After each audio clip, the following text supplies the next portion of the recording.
ભાવનગર મહાનગરપાલિકાની બેદરકારીના કારણે કોન્ટ્રાક્ટરોની બેદરકારીના કારણે અત્યારે જુઓ આ આપણે ઘોઘા રોડ નાગરી બેંક સેવા ટાવરના પાછળનો ખાતો છે અને આ છેલ્લા 2 વર્ષથી કામ કરીને આ રોડ આની આ જ હાલતમાં છે. કોન્ટ્રાક્ટરો પછી આમાં જોતા જ નથી. આ મહાનગરપાલિકાના કોન્ટ્રાક્ટરો અને મહાનગરની બેદરકારીના કારણે પ્રજાને ભોગ લેવો પડે છે અને આની સામે કોઈ તંત્ર કે સત્તાધારી પક્ષ જોતું જ નથી. જ્યાં હોય ને અત્યારે આખા ભાવનગરની અંદર જાણે વિકાસનો રાપડો પાટી એ રીતે ભાવનગરની અંદર જ્યાં જોઈના રોડ રસ્તા બંધ, કોઈ પાણીના નામે, કોઈ ગટરના નામે, કોઈ ગમેના જ્યાં જોઈના રસ્તા ખાડા પૂછી નાખે છે.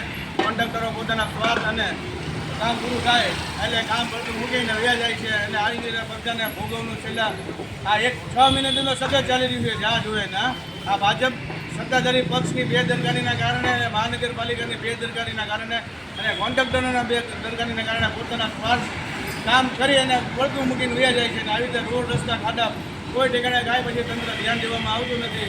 આ આવનારા સમયની અંદર ભાવનગરના શું કરવા ખાડાનગરી કરવા માંગી રહ્યું છે. ભાવનગર સ્માર્ટ સિટી બનાવવાની વાતો કરનારા અત્યારે ભાવનગર ખાડાનગરી બની રહ્યું છે એવું પ્રજાની અંદર સંભળાઈ રહ્યું છે.